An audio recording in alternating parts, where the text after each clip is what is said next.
केंद्रीय मंत्री रविशंकर प्रसाद इस वक्त एक प्रेस कॉन्फ्रेंस कर रहे हैं। सीधा उसी प्रेस कॉन्फ्रेंस में आपको ले चलते हैं। मैं करने आया हूं। कानूनी रूप से भारत सरकार की नीतियों के अनुरूप में, और वो क्या कर रहे हैं ये भी आपके सामने मैं बताने के लिए आया हूं। और बड़ी विनम्रता से आरंभ में ही मुझे टिप्पणी करनी है कि दिल्ली सरकार राशन माफिया के नियंत्रण में है, उनके सारे फैसले, और ये बात मैं बड़ी जिम्मेवारी से बोल रहा हूं। इसको मैं अभी विस्तार से बताऊंगा। आपको मालूम है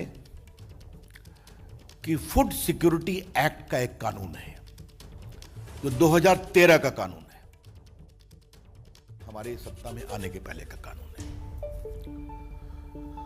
भारत सरकार देश भर में 2 रुपए किलो गेहूं और 3 रुपए किलो चावल की व्यवस्था कराती है। प्रधानमंत्री ग्रामीण अन्न योजना के अंतर्गत पिछले साल भी नवंबर तक दिया था मुफ्त देश के गरीबों को 80 करोड़ को।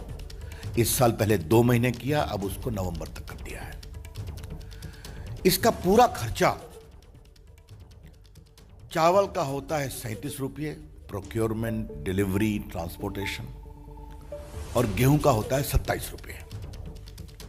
लेकिन भारत सरकार सब्सिडी देकर देश भर के प्रदेशों को देती है राशन शॉप के द्वारा बांटने के लिए। इंपॉर्टेंट समझिए, 2 रुपये किलो गेहूं, 3 रुपये किलो चावल। और भारत सरकार सालाना लगभग 2 लाख करोड़ खर्च करती है इसके सब्सिडी के ऊपर। ये आपको जानकारी होनी चाहिए। ये मैंने फूड सिक्योरिटी एक्ट की बात की। ये देखिए, ये है फूड सिक्योरिटी एक्ट 2013। इसके अंतर्गत राशन शॉप का डिस्क्रिप्शन है कि राशन शॉप क्या है, और इसके 2 प्रावधान की ओर मैं आपका विशेष रूप से ध्यान देना चाहूंगा कि सेक्शन 12 में लिखा हुआ है, door step delivery of food grain to the targeted public distribution system outlets के द्वारा। आउटलेट कौन है? फेयर प्राइस शॉप है। उसके बाद इसमें पूरी व्यवस्था है। सेक्शन मैं आपके सामने 28 और 29,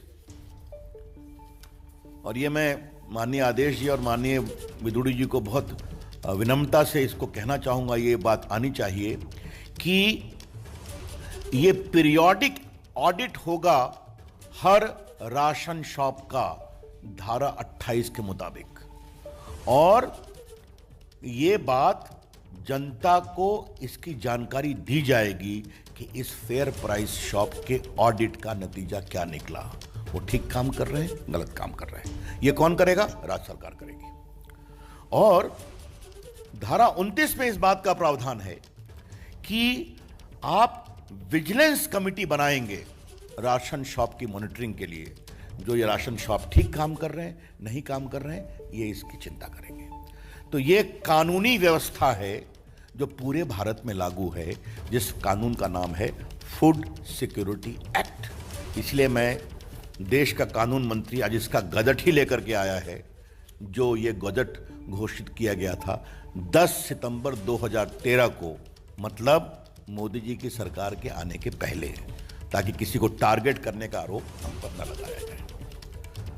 अब मैं आता हूं one nation one card, one nation one ration card.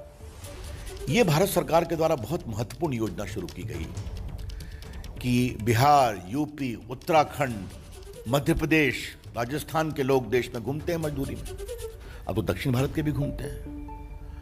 तो अगर वो गांव पर राशन कार्ड में उसका नाम है तो दिल्ली में नहीं मिलेगा, तो मुंबई में नहीं मिलेगा। तो प्रधानमंत्री जी को यह चिंता जब बताई गई, उन्होंने कहा नहीं, इसका रास्ता निकालो। तब देश में, वो मेरे आईटी विभाग ने उसकी चिंता की, वो सिस्टम को प्रोवाइड किया। एक देश एक ration card, one nation one ration card. और मुझे आपको बताते हुए एक हर्ष होता है कि देश के 34 राज्यों और यूटी ने one nation one ration card को अडॉप्ट कर लिया। 34 राज्यों में। और अभी तक इस पर 28 करोड़ ट्रांजैक्शन हुए हैं। किसके? पोर्टेबल, जो रहते कहीं और हैं, काम करते कहीं और हैं। तो उनको कोई दिक्कत नहीं हुई कि अगर कोई व्यक्ति बिहार का या यूपी का या राजस्थान का, मध्य प्रदेश का, दिल्ली में है, तो आधा परिवार ने अपने गांव में राशन लिया, आधा यहां लिया। यह मतलब होता है one nation one ration card का। भारत के सिर्फ 3 प्रदेशों ने अभी तक one nation one ration card को इंप्लीमेंट नहीं किया है, क्योंकि इसमें आप आधार से जोड़ते हैं।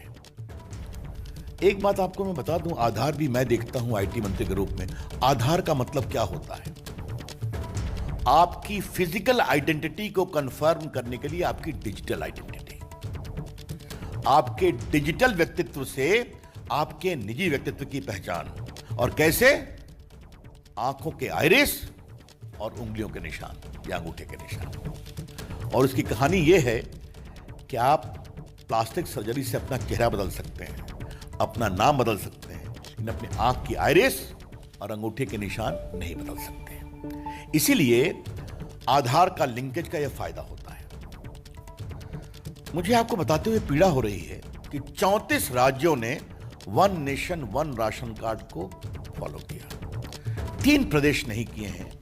एक आसाम, क्योंकि वहां आधार लेट से शुरू हुआ था, जो उनकी स्थानीय समस्याएं थी नागरिकता को लेकर के इत्यादि। और बाकी 2 प्रदेश, एक का नाम है बंगाल और दूसरे का नाम है दिल्ली। मेरा पहला सवाल यह है श्रीमान अरविंद केजरीवाल से कि आपने one nation one ration card Delhi में क्यों नहीं लागू किया है? इसका जवाब देवो। क्या परेशानी है आपको? क्या दिक्कत है आपको? बीजेपी की ओर से यह सवाल हम बहुत प्रमुखता से उठा रहे हैं कि अगर देश के 34 राज्य one nation one ration card को फॉलो करने को तैयार हैं, तो ममता जी की बात तो जो है वो होगी। इनको दिल्ली में समस्या क्या है? अगर लोकप्रिय मुख्यमंत्री हैं, घर घर पहुंचने की बात करते हैं, तो क्या दिल्ली में वो बार बार उनकी ओर से प्रवासी मजदूरों के बारे में बड़े पीड़ादायक भावनात्मक चीजें उठाई जाती हैं? तो उनको खाना मिले, इसमें कोई दिक्कत क्या है? क्यों नहीं? ये हमारा पहला सवाल है। अब हम आते हैं दिल्ली सरकार के आचरण पर। आचरण की क्या स्थिति है? मैंने पहले बताया कि अब आप राशन कार्ड पर जाएंगे तो पॉस मशीन से आपको ऑथेंटिकेट करना पड़ेगा, तो उससे कोई जाली फरेबी काम नहीं हो सकता। देश भर में लगभग 86% राशन कार्ड अब पॉस मशीन से लिंक हो गए, और कई तो बड़े प्रदेश में 99%, यूपी, एमपी, मेरे प्रांत बिहार में 95% है। बाकी प्रांतों में भी होगा, कुछ कांग्रेसी प्रांतों में भी होगा। अब दिल्ली की कहानी जरा सुनिए आप। दिल्ली में जनवरी 2018 में ई ऑथेंटिकेशन राशन कार्ड पर शुरू किया गया, और आदेश जी और विदुरी जी 4 महीने में इसको रोक दिया गया, अप्रैल 2018 में। इस 4 महीने में क्या हुआ? 4 लाख फर्जी राशन कार्ड पकड़े गए दिल्ली में। मैं फिर कहना चाहता हूं, माननीय केजरीवाल जी, जनवरी 18 में आपने शुरू किया, अच्छा किया। 4 महीने में क्यों रोक दिया?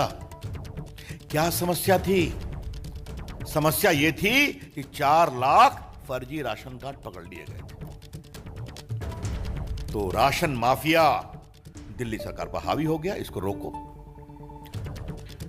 आदेश जी, विदुड़ी जी, तर्क क्या दिया गया कि टेक्नोलॉजी काम नहीं करती है। तो आपने 4 महीने में 79% ऑथेंटिकेशन कैसे कर लिया भाई, जो 4 महीना हुआ? और अगर टेक्नोलॉजी की समस्या थी तो आईटी विभाग में मुझसे आग्रह करते, भारत सरकार को लिखते। दिल्ली तो भारत की राजधानी है ना।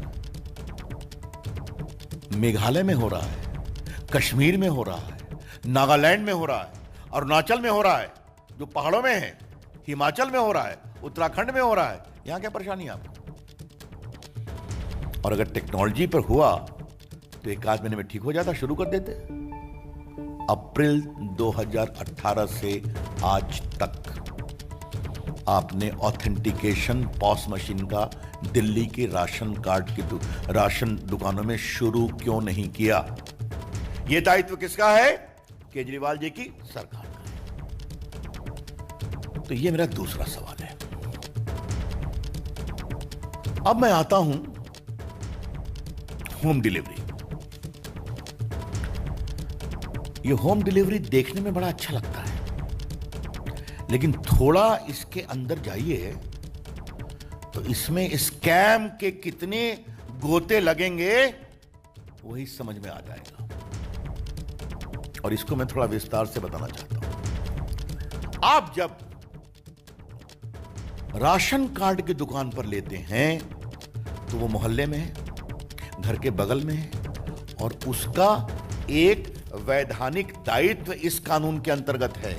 मतलब आपका विजिलेंस होगा, आपका इंस्पेक्शन होगा, आपका सोशल ऑडिट होगा, कितना माल आया, कितना गया, इसका आपको हिसाब देना पड़ेगा। नहीं देंगे तो आपके खिलाफ कार्रवाई होगी। हमारे स्टेटमेंट में आपको मिलेगा यहां क्या क्या हुआ है। लेकिन अगर आप उठा के घर जाएंगे तो कहां का माल कहां जा रहा है कुछ मालूम होगा क्या? कितना माल बीच से गायब हो रहा है ये कुछ मालूम होगा क्या? मैंने जानने की कोशिश की कि भारतवर्ष में और कहीं हो रहा है क्या? कहा नहीं हो रहा है। सिर्फ एक हमको कहानी मालूम हुई कि संभवतः आंध्र प्रदेश में एक योजना चली कि वो ट्रांसपोर्ट से दुकान से उठाते हैं, पॉस मशीन ऑथेंटिकेशन करके, और घर पहुंचा करके जो बचता है उसको दुकान में वापस कर देते हैं। और कहीं कुछ नहीं है। मतलब फेयर प्राइस राशन शॉप की दुकान इसके केंद्र में है। यह कानून की आवश्यकता है ताकि भारत, और केजरीवाल जी पूछते हैं कि मोदी जी ना ये आपका अनाज है ना मेरा अनाज है। केजरीवाल जी ये भारत की जनता का अनाज है जो भारत की जनता के पैसे से खरीदा गया है। तो ये ईमानदारी से बिके, टेक्नोलॉजी के माध्यम से बिके, ये इसकी आवश्यकता है।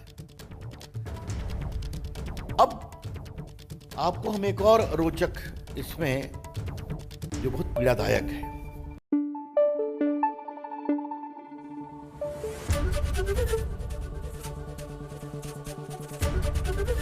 एबीपी न्यूज आपको रखे आगे।